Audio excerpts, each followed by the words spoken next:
আল্লাহর সাথে কথা বলেছেন কিন্তু স্বচক্ষে আল্লাহকে দেখেননি, এইটি হচ্ছে সঠিক মত। ভালো করে শোনেন, আমাদের সে বিদ্যার্থীরা বলে যে আল্লাহকে দেখেছেন, ভুল কথা, এটি মিথ্যা কথা।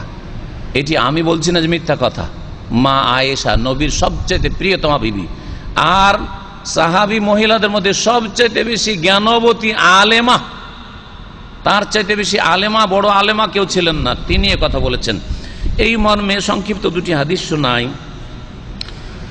বলছেন যে নবী করিম সাল্লাল্লাহু আলাইহি ওয়াসাল্লামকে এক লোক জিজ্ঞেস করলো, আবু যার রাদিয়াল্লাহু আনহু জিজ্ঞেস করলেন, হাল রাআইতা রাব্বাকা ইয়া রাসূলুল্লাহ, আপনি কি আপনার রবকে আল্লাহকে দেখেছেন? কালা, তখন নবী সাল্লাল্লাহু আলাইহি ওয়াসাল্লাম বলেন, নূরুন আন্না আরাহু, তার জাত, তার সতত নূর, আর নূরকে আমি কি করেই দেখতে পারি এই চোখ দিয়ে, নূরকে আন্না আরাহু কেমন করে আমি দেখতে পারি।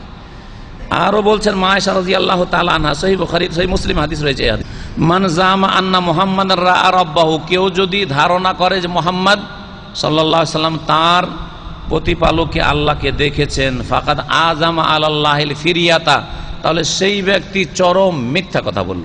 সেই ব্যক্তি কি করলো? চরম মিথ্যা অপবাদ দিল, মিথ্যা কথা বলল। তাহলে কেউ যদি বলে যে নবী আল্লাহকে দেখে এসছেন, নবীকে বেশি বাড়াবার জন্য, কথাটি সত্য হইল না, মিথ্যা কথা বলল, সে নেকির কাজ করলো না গুনার কাজ করলো? মা আয়েশা বলছেন যে গুনহার কাজ করলো। আযামাল ফিরিয়া, চরম মিথ্যা অপবাদ দিল সে নবীর।